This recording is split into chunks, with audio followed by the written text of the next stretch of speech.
Okay, so I've kind of rigged a little video here, so hopefully you can see it okay, you can watch me draw. Again, I'll be drawing the Sears Tower, so this is kind of my process. When I see, this picture of this building here, the Sears Tower, most people, don't know where to start, perhaps. And I need to look at my whole page and know where my boundaries are, know where my edges are, so that, if I start over here, I know I'm going to run off the page. And if I start in the middle, I'll be a little more safe. So kind of, you just really have to practice in your seeing and being able to plan out, what you see and where it's going to go on the paper. So lots of times, especially with buildings, I'll draw sort of at the top, because then I know that it's never gonna, I'm never gonna get to the top and run out of space. Whereas, when I look at this picture of the Sears Tower, I know that if I, run out of space down here, it's okay, because this is kind of all, muddled and extraneous anyways. Okay. So, I'm going to start towards the top, Sears Tower. So, I start in pencil, and I just kind of really roughly get this perspective down.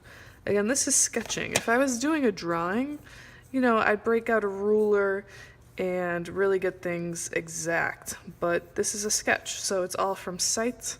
It's just from practice, and you're just going to have to practice getting the proportions down. That's just going to come with time. But one thing with buildings that's really important is that you have to just get the perspective down. So when I draw lines like these, I'm really watching and kind of looking at where they're leading to, what their angle is. Because if you get a line like this wrong, everyone that sees your drawing is going to know that it's not right, because they can just tell. So I'm just sort of sketching it in. Again, this is very loose. I'm not very technical. I'm making mistakes. Things don't always work out. Like, I already sort of hit the top, so my plan sort of backfired. But, so I always, for the most part, I do start with pencil if I'm doing something that's a little complicated.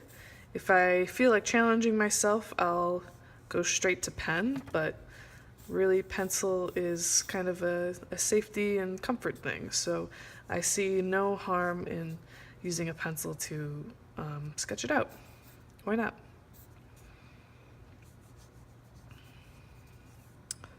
Okay, so this is what I start with. It's something very kind of rough like this. Okay, now that I sketched out in pencil, I then went in and looked at the different pencil lines. I realized that my first couple pencil lines made the Sears Tower a little too wide, so I went over in pen to really finalize my boundaries here. I then looked at kind of the darkest, biggest areas of Sears Tower, and I saw that these were kind of the big, thick bands, so that's what I colored in next.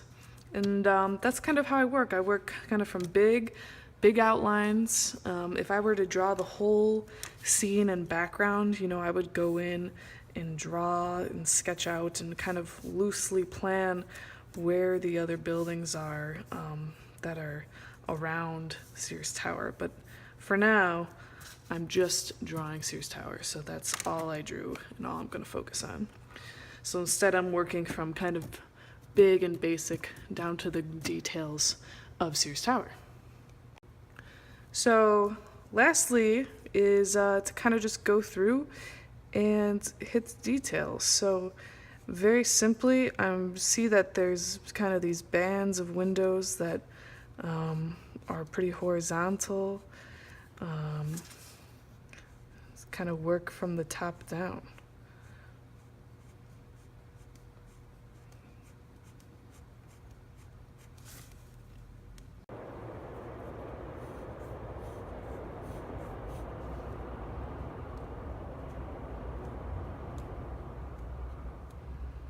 Okay.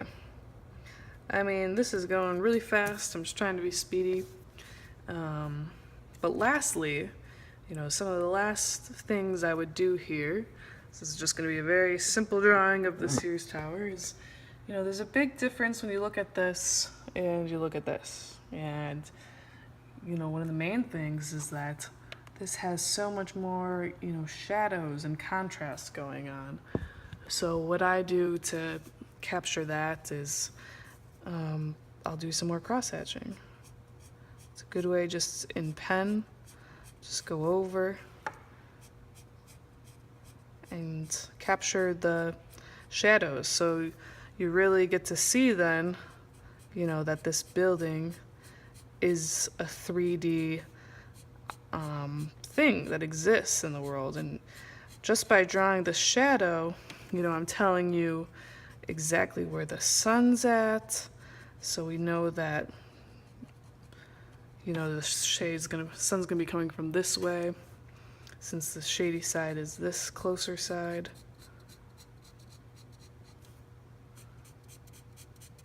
I mean, cross-hatching is super simple. Look how fast this is. Yet really effective in giving it some life and some depth.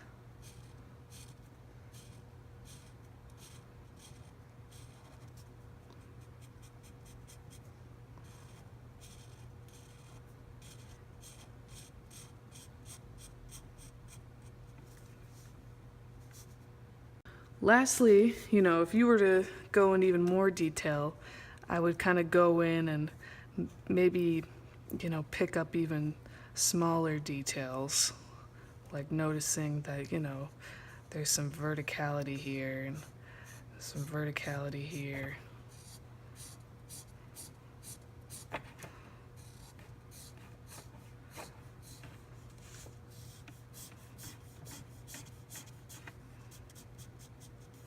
Being pretty loose, I'm not being very specific. I'm just picking up on certain features of this building that I see,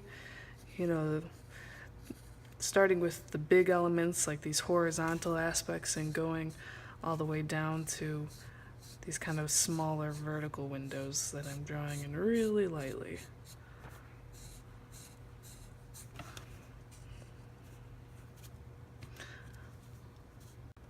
Now lastly, since I got pretty dark, just kind of go in and re-emphasize where these lines are, where the edge of the building is. This is a major line that runs down the Sears Tower here, and it stops right there.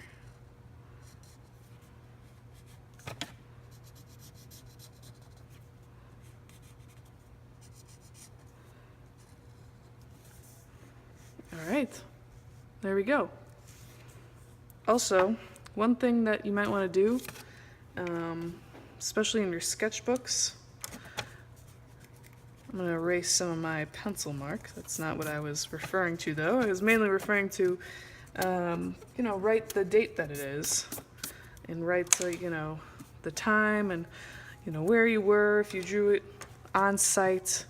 So if you're out drawing, Altgeld next Saturday, you can go out and date it so that you kind of have a memory and, you can look back a couple of years from now and know how far you've come.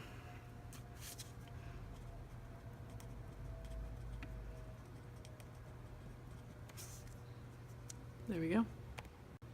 Alright, so here's my final little sketch. Thanks for listening to me ramble today. Hopefully you were inspired and learned a few things or learned a few resources and whatnot. If you guys ever have any questions, feel free to email me. Shoot me an email. It's just lisawronski@gmail.com. I'm here to help you guys. I'm an alumni, so I care about what you guys are up to and what you guys are doing, so let me know. Thanks.